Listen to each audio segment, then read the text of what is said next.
Trump and Mike Pompeo were responsible when they were in office for murdering General Soleimani. General Soleimani it was one of the top anti-ISIS commanders on the ground in the Middle East.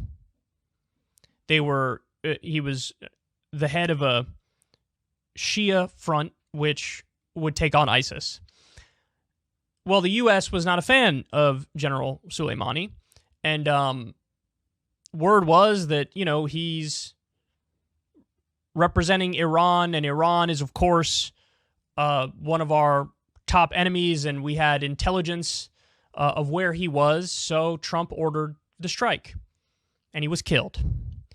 Well, now Iran, the new president of Iran, Raisi, just gave a speech where he didn't mince words, and he said, listen, it's a war crime, and you should be tried for it. So let's take a look. This is from The Hill.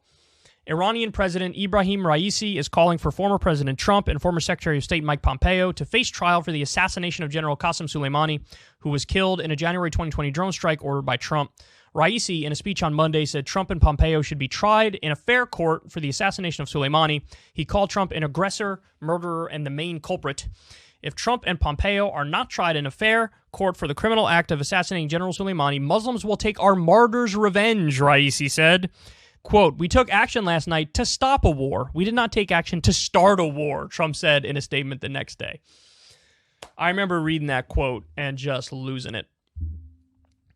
We murdered your top commander to prevent a war, not start it.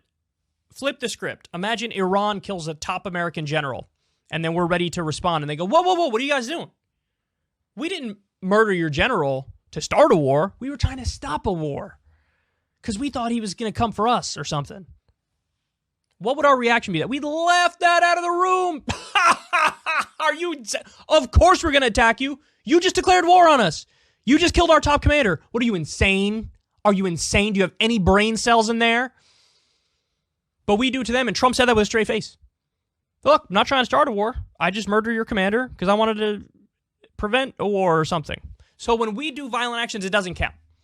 We define it as defensive and preventative by definition, even though there's zero evidence Soleimani was going to attack the U.S. in any way, shape, or form. And then they go, oh, well, he was involved in the Iraq war and he went after our people then. Well, now he's on the ground fighting ISIS. And you took out him, which means what?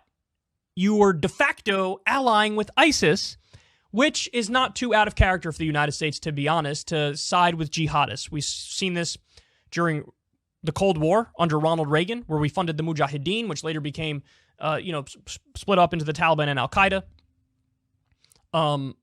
We've seen this under Obama with the arming of Syrian rebels, Al-Nusra Front, which was a jihadist faction. So this is not out of character that we ended up acting as an ally to the worst of the worst in the Middle East.